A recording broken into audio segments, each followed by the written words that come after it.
오늘 말씀은 히브리서입니다. 히브리서 1장 1절부터 3절에 있는 말씀 보겠습니다.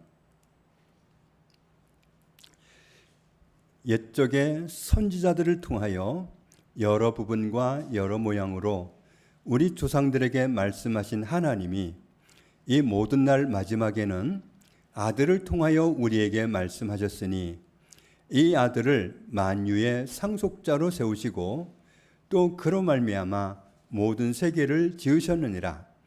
이는 하나님의 영광의 광채시요 그 본체의 형상이시라.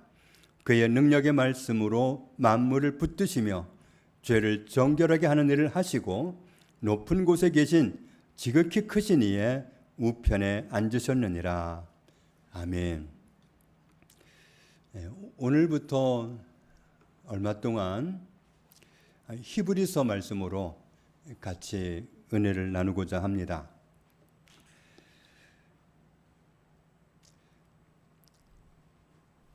역사를 보면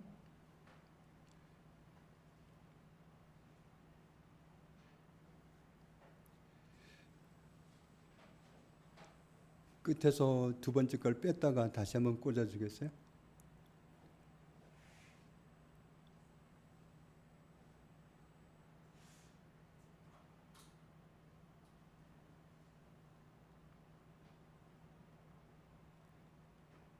네, 안 넘어가네. 손으로 넘겨보세요. 마우스로.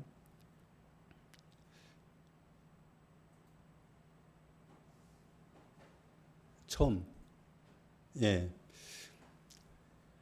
1964년이 아니고 그냥 64년 7월 18일부터 19일로 넘어가는 그 타임, 새벽 시간이죠.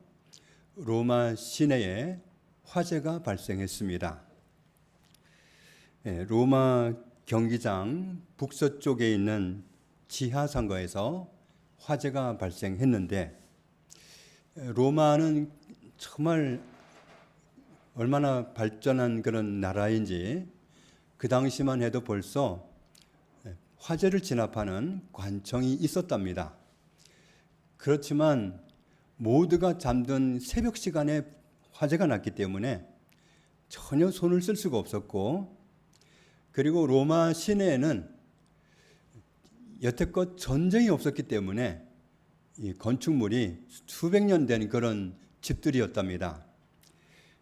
거기다가 목재로 된 집들이고 거기에 불이 붙었으니까 그야말로 불쏘시개에 불을 지른 그런 상황이 돼가지고 로마 시내가 정말 활활 타오르기 시작했는데, 이 사건이 로마 대화재입니다. 로마 시내가 5일 내지 6일간 전체가 불이 탔습니다. 손을 쓸 수가 없는, 손을 댈 수가 없는 그런 상황이 돼서 그냥 두고 당할 수밖에 없는, 순식간에 번져나가서 인명피해도 엄청났고 재산을 다 잃고 정말 그런 참담한 그런 경우도 보기가 드문 그런 화재가 발생했습니다. 그래서 5, 6일 만에 화재가 사그러들었는가 싶었더니 불이 다시 일어나 가지고 3, 4일간을 더 탔습니다. 그래서 합해서 9일에서 10일 정도 로마 시내가 완전히 불탔습니다. 그런데 이 로마라는 나라는 14구역으로 나뉘어 있는데 10구역이 완전히 전소가 되고 4구역은 멀쩡했습니다. 4구역은 전혀 불에 그을 상황도 아니었고 온전히 건재했습니다. 그래서 그 불타지 않은 그 지역 사람들이 처음에는 오해를 많이 받았어요. 거기에는 유대인들이 살았는데 유대인들이 불을 냈다. 저놈들이 지네들은 살고 우리한테 불을 냈다. 그런 의심들이 일어나가지고 유대인들을 많이 의심했는데, 그 당시 황제의 부인이 유대인이었고, 그래서 황제 부인이 적극적으로 나서서 민심을 수습을 했습니다. 그 불이 옮겨 붙지 않은 이유는 강 건너에 있었기 때문입니다. 그래서 저 사람들이 불을 내서 우리만 불난 게 아니라 저기는 강이 가로막혀 있어서 불이 못 건너간 것뿐이다. 그렇게 엄한 사람 잡지 마라. 이렇게 황제 부인이 다독거려 가지고 유대인들을 향해서 화를 내려고 했던 사람들이 참게 됐습니다.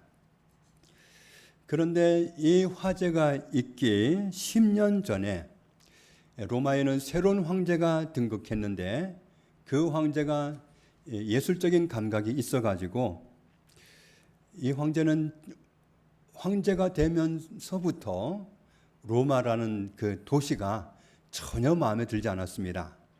로마를 헐어버리고 우리 새로 건축하자. 이게 뭐냐? 그 말을 입버릇처럼 말을 했답니다. 그 사람이 네로 황제입니다.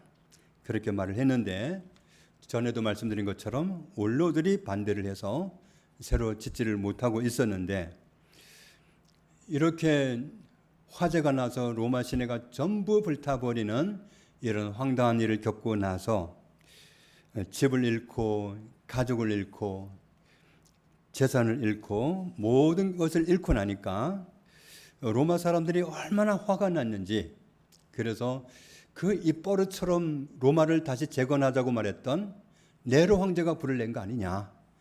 우리 로마 황제를 때려잡자. 그리고는 전부 농개구를 들고 궁전으로 몰려갑니다. 그래서 요즘 같으면야 범인 찾기가 얼마나 쉽겠습니까마는 그때는 범인 찾기가 어려우니까 잡을 수가 없어서 이게 의심만 가지고 찾아내려고 하는 그런 상황이었죠. 이 네로 황제가 가만 보니까 분위기가 심상치 않단 말이죠. 이 성난 군중들이 농개구를 들고 자기를 죽이겠다고 전부 쳐들어오는데 그대로 당할 수는 없으니까 누군가한테는 덮어 씌워야 했습니다. 그래서 네로 황제가 역사적으로 조사를 해보면 로마 황제가 그때는 로마 시내에 없었답니다. 그렇지만 황제가 직접 불을 내게 하겠습니까? 내려면 시켜서 내겠죠. 궁제에 낸 황제가 사실은 그리스도인들이 불을 냈다. 그러면서 그동안 자기한테 좋은 감정을 갖고 있지 못했던 그리스도인들에게 덮어 씌웁니다. 그 당시에 이 그리스도인들은 좋지 않은 소문을 가지고 있었습니다. 근친상간을 하는 사람들이다. 왜 근친상간이냐면은 이 교인들 모여서 얘기하는 거 보면 서로 형제님 자매님 그러는데 어느 순간에 보니까 부부란 말이죠. 저놈들이 근친상간을 하지 않고서야 형제님 자매님마다 같이 살아? 이런 근친상간을 한다는 오해를 받았고, 또 하나는 인육을 먹는다는 오해를 받았습니다. 예수님의 피를 먹고 예수님의 살을 먹고 저놈들은 인육을 먹는 놈들이다. 이런 그 오해가 로마 사람들에게 있던 터에 네로 황제가 그리스도인들을 지목하면서 저놈들이 사실 화제를 냈다. 너희들 마음대로 해라. 마음대로 해라. 이렇게 해버렸습니다. 그래서 가뜩이나 성이 나 있는 군중들이 그리스도인들을 가만두지 않았겠죠. 얼마나 박해가 심했는지 그리스도인들은 정상적으로 살아갈 수가 없어서 산으로 도망가고 동굴을 파가지고 돌 구덩이를 파가지고 그 속에서 숨어 지내야 했습니다. 그 동굴을 카타콤이라고 부르잖아요. 그 동굴이 지하로 20층까지 지어져 있답니다. 그런데 그 동굴이 얼마나 잘 지어졌는지 외부 사람은 들어오면 나갈 수가 없답니다. 완전히 미로로 돼 있어서 그리스도인들만 목적지를 들어갔다 나오지 외부에는 들어가면 못 나온대요. 그러니까 로마 군인들이 쫓아와서도 못 들어오는 거예요. 들어가면 못 나오는 걸 아니까 못 들어갑니다. 로마 군인들이 악랄하게 박해를 했고, 그러다가 카타콤 그 은신처가 결국 들통이 나가지고 그리스도인들조차도 분열이 일어나서 어느 놈이 그랬냐, 어느 놈이 고자질을 했냐, 뭐 그러면서 서로 나뉘어지고, 그래서 수많은 배교자가 생겼고 수많은 순교자가 생겼습니다. 배교를 하면 순간은 목숨을 건질 수 있지만 진짜 배교였는지 가짜 배교였는지 나중에 상황이 닥치면 시험을 한단 말이죠. 그래서 다른 그리스도인들이 또 잡혀왔을 때 배교해라. 안 하는 사람들을 보고 이 전날 배교했던 사람들이 어떻게 반응한지를 봐가지고 거기서 같이 기리기리 날뛰고 저놈 죽여라 그러면 진짜 배교했구나 이렇게 봐주고 정말 눈을 감는다든지 정말 안타까운 눈빛을 보이면 저놈은 가짜로 배교했다 그래가지고 같이 죽이는 거죠. 이렇게 정말 피비린내가 나는 로마가 되었었는데 배교하지 않고 믿음을 지키면 잡혀가서 벌거벗김을 당하고 많은 군중들 앞에서 음란한 짓을 하게 하고 그리고는 수치와 망신을 다 주고 나서 끔찍한 방법으로 죽입니다. 네로 황제의 그런 무서운 핍박은 멈출 기미가 보이지 않고 가족들이 본인이 보는 앞에서 신앙을 지키려다가 그렇게 비참하게 죽어가는 모습을 보면서 신앙인들도 참 마음이 괴로웠겠죠. 신앙이 흔들리기도 합니다. 히브리서도 바로 그런 어려운 시대를 살아가고 있는 그리스도인들에게 주신 말씀입니다. 우리 1절 말씀 그 다음 거기죠. 여기 보니까 시작하는 말씀이 이렇게 말씀합니다. 옛적에 선지자들을 통하여 여러 부분과 여러 모양으로 우리 조상들에게 말씀하신 하나님이 그동안은 사람들에게 어떻게 말씀하셨느냐? 하나님은 직접 말씀하시지 않습니다. 선지자를 통해서 말씀하십니다. 하나님이 선지자들을 통해서 말씀해 오셨다. 옛날에는 그랬다. 우리 조상들에게 그렇게 말씀해 오셨다. 이 말씀을 하는데 여기에 보니까 선지자라는 말이 나오죠. 자, 하나님이 계십니다. 그리고 이스라엘 백성들이 있고 그 사이에 A라는 그룹의 사람들이 있는데 이 A 그룹의 사람들은 하나님 편에서 나와서 하나님 편에 서서 사람들을 향해서 말합니다. 또 한 그룹은 B 그룹인데 B 그룹의 사람들은 사람들 편에서 나와가지고 하나님을 바라보면서 하나님께 말을 해요. 이렇게 서로 다른 역할을 합니다. A 그룹은 하나님 편에 서서 사람들에게 말하고 B그룹의 사람들은 사람들 편에서 하나님께 말하고 이렇게 역할이 다른데 A그룹의 사람들은 어떤 사람이냐? 선지자입니다. 선지자는 하나님 편에 서서 하나님의 백성에게 말하라고 하신 것을 받아가지고 전달하는 겁니다. B그룹의 사람들은 어떤 사람들이냐? 제사장입니다. 제사장은 사람들 편에 서서 사람들을 대변해서 하나님께 말씀드리는 사람이 제사장입니다.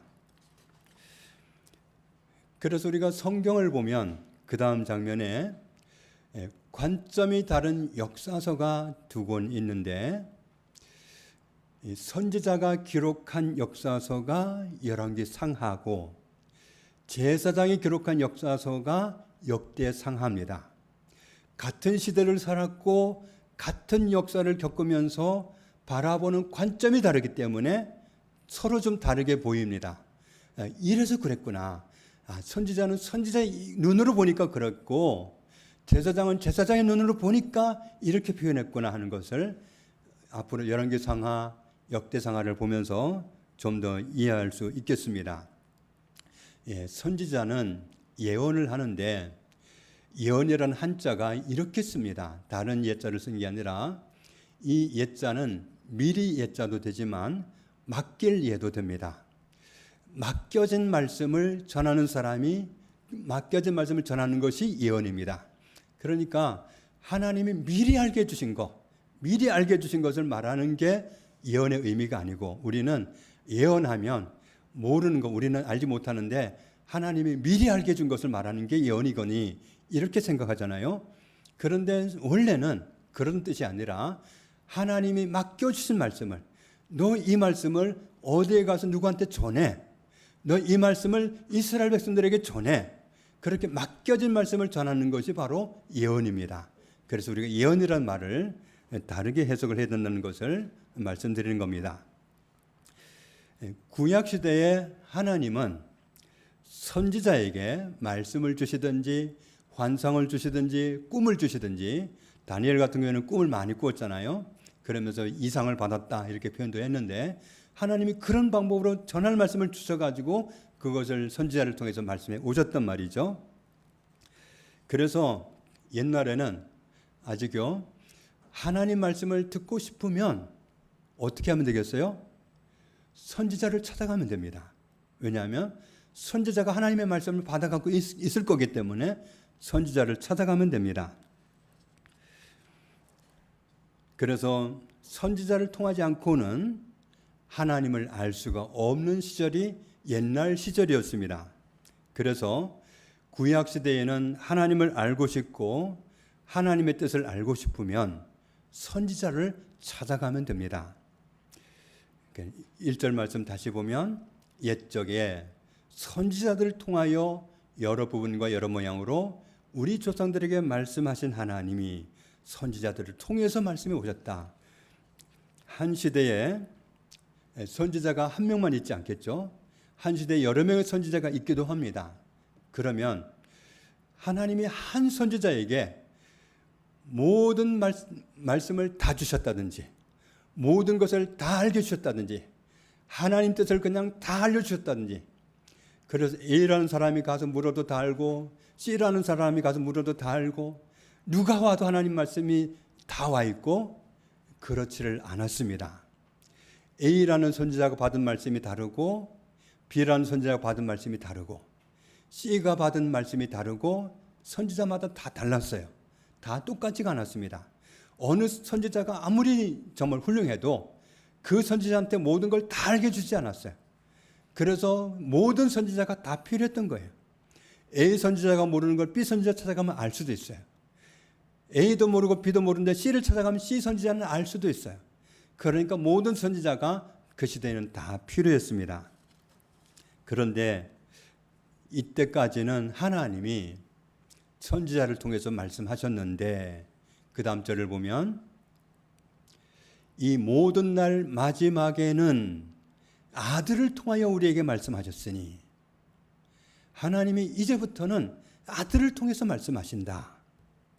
그러니까 이 선지자가 없는 시대지만 이 이스라엘 백성들은 선지자를 많이 겪어왔던 사람들이고 선지자 이야기를 많이 들어왔던 사람들이잖아요.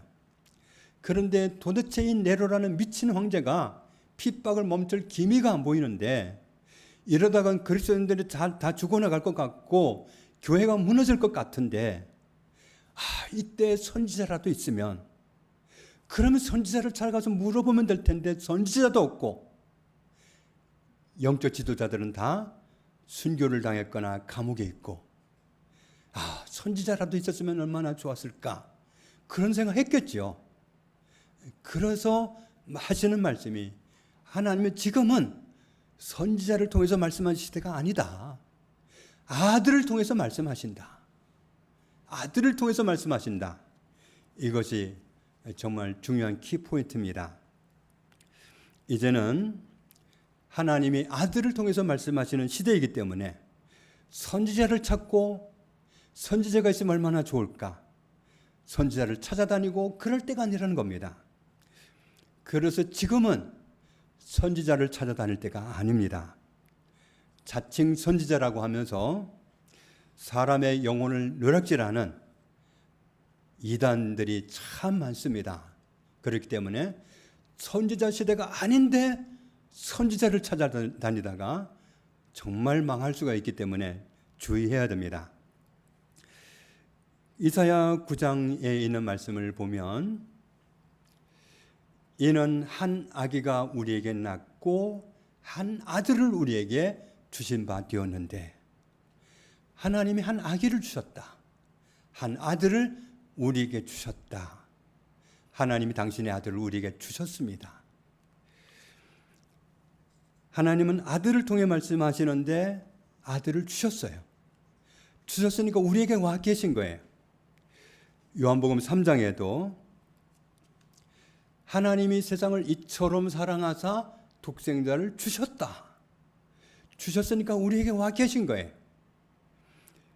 그 다음 절을 보면 하나님이 그 아들을 세상에 보내신 것은 하나님의 아들을 우리 가운데 보내셨어요. 하나님은 아들을 통해 말씀하시는데 하나님의 그 아들은 이미 우리에게 오셨단 말이죠. 옛날에는 외국에 있는 사람과 대화를 하려면 항공 편지 봉투를 사다가 거기에 편지를 써서 보내야 했습니다. 그게 소통할 수 있는 가장 좋은 방법이었습니다.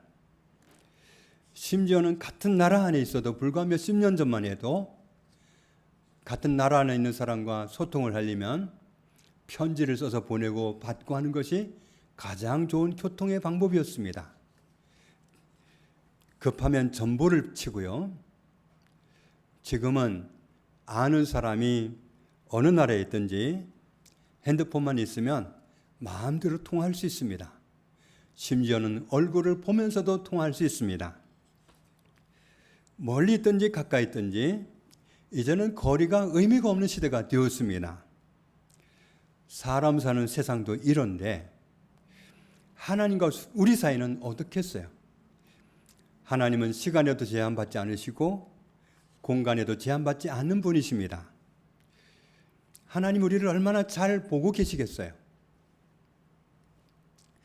어느 전도사님 사모님이 코로나에 걸렸습니다. 코로나에 걸려가지고 아주 심하게 걸려서 폐 기능이 많이 망가졌습니다. 그래서 기침을 하는데 기침이 멈추질 않습니다. 그리고 기력이 쇠해가지고 걸어 다닐 수도 없습니다. 그 당시에는 진료를 받으려면 할 수 없이 진료소를 가야 됐는데 기어가다시피 가가지고 수백 명 서 있는 줄을 기다릴 수가 없어서 앞으로 걸어가가지고 나 이 몸 상태로 봐서 코로나 걸린 것 같다. 서 있을 자신이 없다. 그렇게 얘기했더니 처리를 해줘가지고 병원에 입원을 하려고 해도 병원이 없더랍니다. 그래서 방법을 알려주는데 119에 전화해가지고 119가 찾으면 있을 수도 있다. 그래서 119가 왔는데 하루를 기다려도 병실이 나지 않더랍니다. 그 다음 날까지 소방관이 같이 있다가 새벽에 병실이 나서 멀리 병원에 입원을 했는데 거기서 정말 중환자로 입원을 해 있으면서 그런데 같이 코로나 때문에 입원한 사람들이 하나 둘 퇴원을 하고 또 새로운 사람이 들어오고 또 나와서 나가고 계속 되는데 본인은 안 낫는 거예요. 그래서 이분이 나름 시험이 들었습니다. 하나님 앞에 나름 기도도 하고 그랬는데 도대체 하나님이 나를 보고 계시는 건지 하나님이 나를 외면하시는 건지 아니 도대체 하나님이 나한테 왜 이러시는 건지 시험이 들을 그런 지경이 됐습니다. 의사가 하는 말이 폐 기능을 가리키는 그 수치가 툭 치고 올라가줘야 되는데 다른 사람들은 툭 치고 올라가서 퇴원을 하는 건데 당신은 툭 치고 올라가지를 못해가지고 여전히 있는 거다. 아, 올라가야 되는데 툭 치고 올라가야 되는데 이 얘기를 자꾸 하더랍니다. 그러다가 어느 순간에 본인이 의식을 잃었답니다.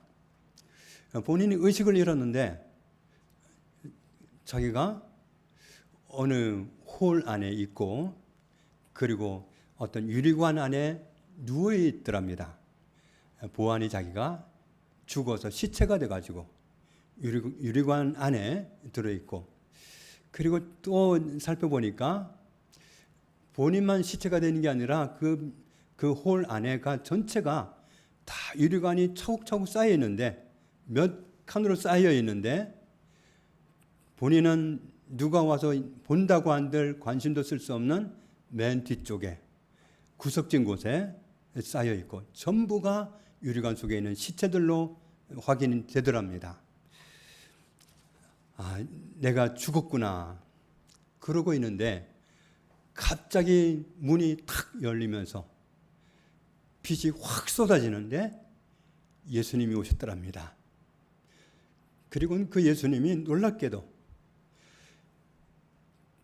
문을 열고 들어온들 본인은 아주 구석진 곳에 있고 맨 뒤에 있기 때문에 아무도 관심 가질 수 없는 그런 곳에 있는데, 갑자기 예수님이 손을 탁 뻗으면서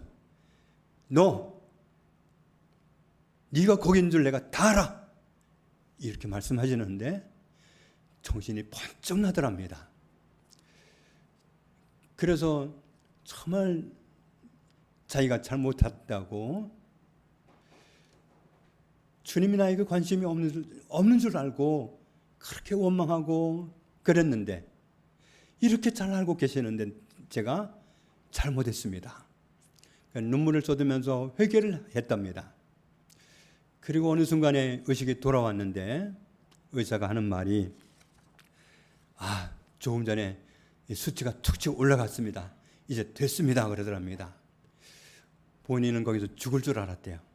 도무지 회복이 될 기미가 없어서 죽을 줄 알았는데, 그렇게 해서 살아서 퇴원을 해가지고 간증하는 걸 들었습니다.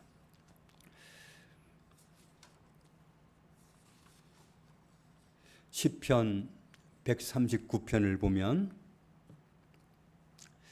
내가 주의 영을 떠나 어디로 가며 주의 앞에서 어디로 피하리까? 하늘에 올라가면 거기에도 계시고, 깊은 아래로 내려가 볼까? 거기도 계시고, 또 넘기면 새벽에 캄캄할 때 바다 끝에 가 있은들 거기서도 주의 손이 나를 인도하시고 주의 손이 나를 붙드신다. 내가 혹시 말하기를 깊은 흑암 속에, 칠흑같이 어두워서 아무것도 보이지 않는 깊은 곳에, 그런 어둠 속에 갇혀 있다 할지라도 하나님은 흑암이라고 나를 못 보시고 그런 것도 아니시고, 아무리 어두워도 나는 숨겨지지 않는, 하나님 앞에서는 숨겨지지 않는 존재라는 것을 고백하고 있습니다.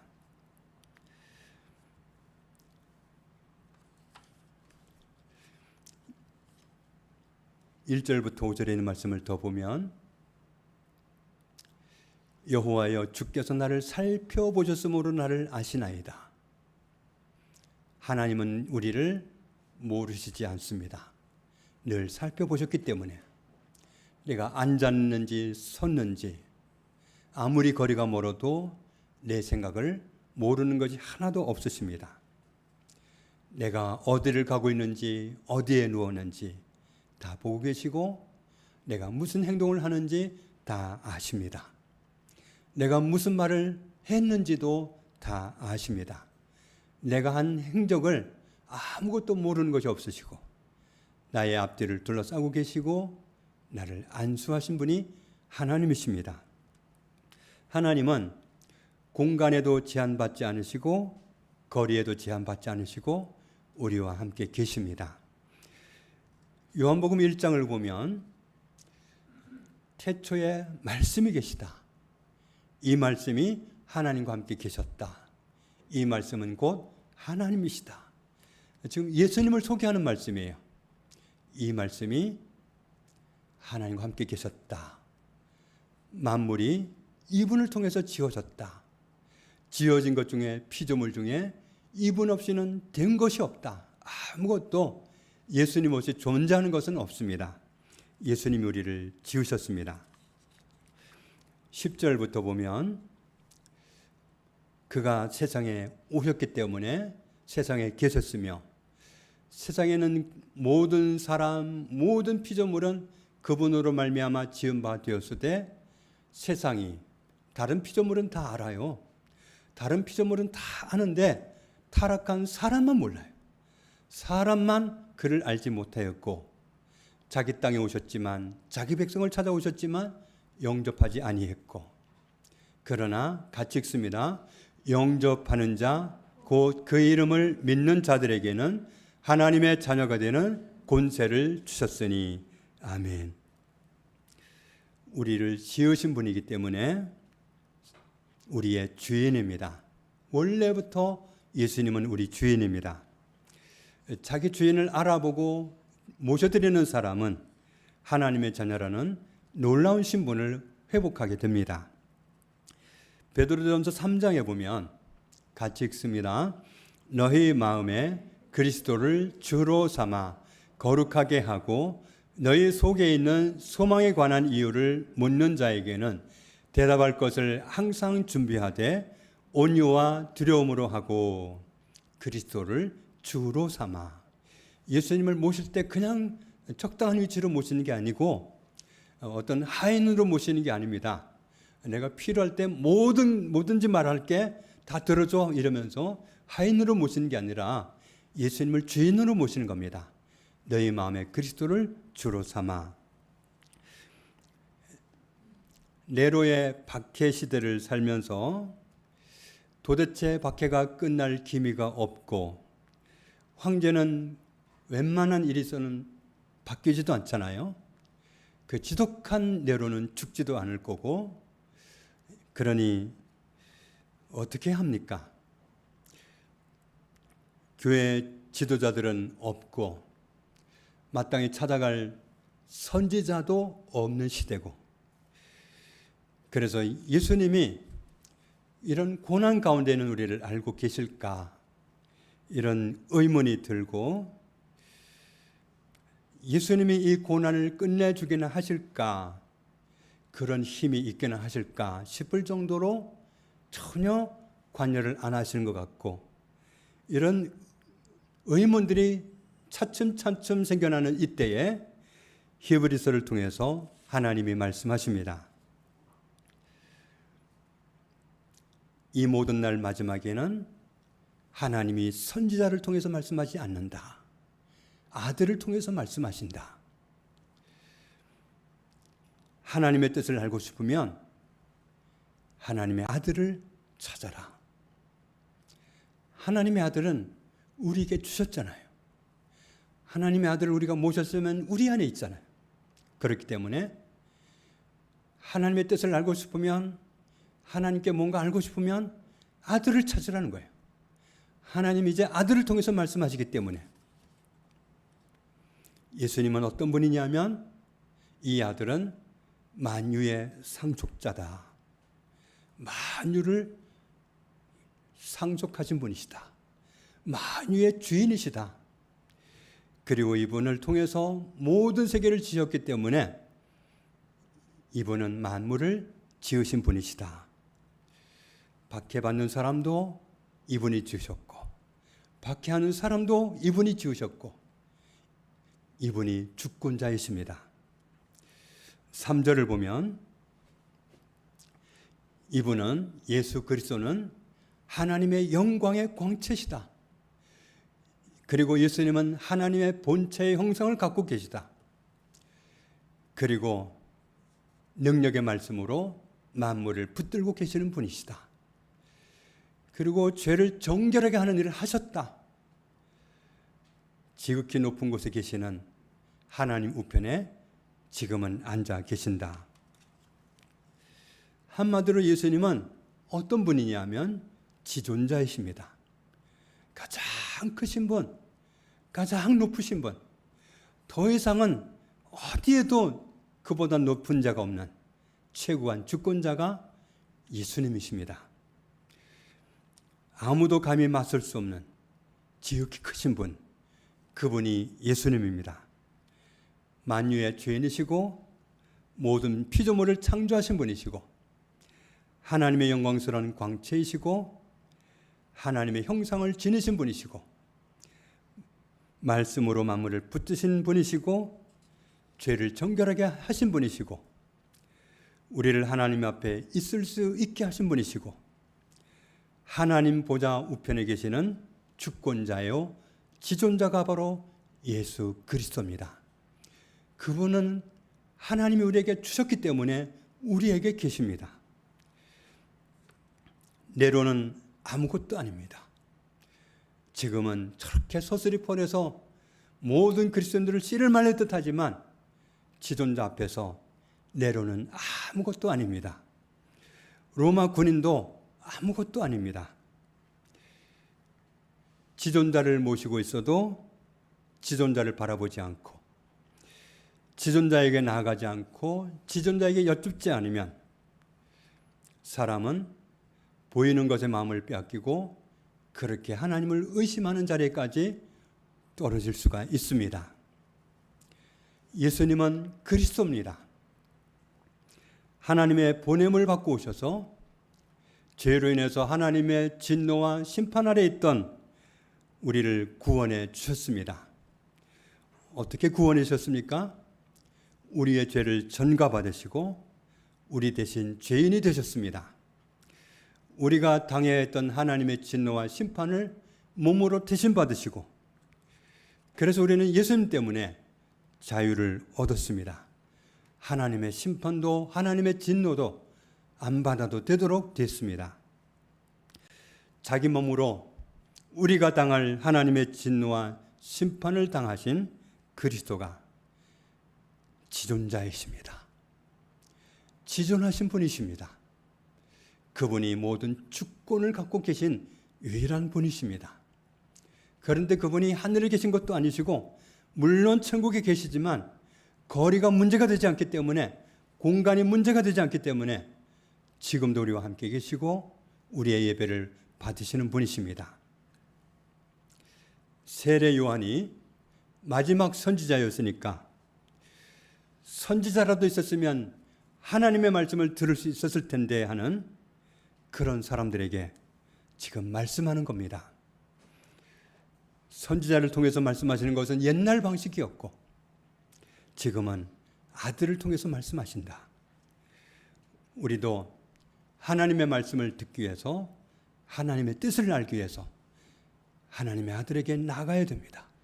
예수 그리스도에게 나가야 됩니다. 예수 그리스도는 모든 선지자보다 더 위대하신 분입니다. 모든 선지자가 다 있다 하더라도 그들이 알고 있는 하나님의 뜻, 그들이 알고 있는 하나님의 말씀 다 종합해도 예수님만큼 알지 못합니다. 모든 것을 알고 계시는 예수 그리스도가 우리에게 와 계십니다. 예수님을 찾고 예수님에게 나아가는 그런 우리가 되어야 합니다.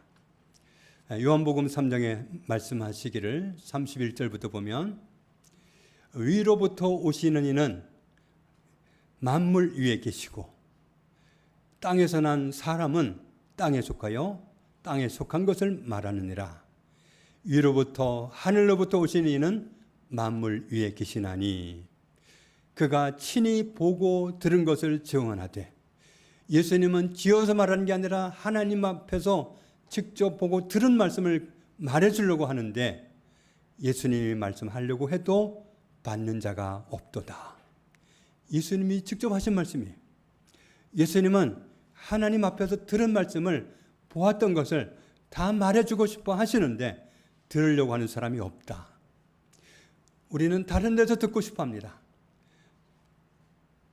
하나님은 더 이상 선지자를 통해서 말씀하지 않습니다. 지금은 아들을 통해서 말씀하시는 시대입니다. 그리고 아들은 우리 안에 와 계십니다. 하나님의 아들만큼 아는 분이 없습니다. 하나님의 아들만큼 말씀해 줄 수 있는 분이 없습니다. 그분이 우리 안에 계십니다. 그럼 우리는 예수님에게 여쭈어야 되고 예수님을 통해서 하나님의 뜻을 여쭈어야 되는 겁니다. 우리에게 와 계시는 하나님의 아들은 지존자이시고 하나님의 말씀으로 말씀하는 분입니다. 예수님에게 듣는 것이, 예수님에게 여쭙는 것이 가장 안전하고 가장 정확하게 인도받는 길입니다. 하나님의 뜻을 알고 싶을 때, 하나님의 말씀을 알고 싶을 때 다른 데 멀리 계시는 게 아니라 내 안에 와 계시는 예수님을 찾고 지존하신 하나님이 알려주시는 그 말씀으로 능력을 삼고 살아가는 저와 여러분 되시기를 주님의 이름으로 축복합니다. 아버지 감사합니다. 더 이상 하나님이 어떤 선지자도 세워주지 않고 그 네로의 황제는 무서운 핍박을 멈출 기미가 없고 그 답답한 환경 속에서 왜 하나님은 선지자도 보내지 않고 물을 데도 없고 이 박해가 끝이 있는지 없는지 답답해서 정말 견딜 수 없어하는 그들에게 하나님이 오늘 말씀하셨습니다. 하나님이 옛날에는 선지자들을 통해서 말씀하셨거니와 이제는 선지자들을 통해서 말씀하시지 않는다. 아들을 통해서 말씀하신다. 그런데 그 아들을 너희에게 주셨다. 하나님 주신 아들 그 지존자가 우리 안에 와 계십니다. 그러므로 우리는 하나님의 뜻을 알고 싶을 때, 하나님의 음성을 듣고 싶을 때 예수 그리스도를 찾기 원합니다. 하나님의 아들을 찾기 원합니다. 있지도 않은 선지자를 찾거나 가짜 선지자를 찾다가 망할 수도 있겠으니 우리는 오직 살기 위해서 내 안에 계시는 하나님의 아들을 찾는 그런 습관이 익숙해지게 하시고 하나님의 아들이 알게 주신 바대로 은혜를 입어 살아가는 지존자의 길 인도를 받는 지존자의 통치를 받는 은혜 입은 삶을 살아가도록 저희를 도와주옵소서. 예수님 이름으로 기도합니다.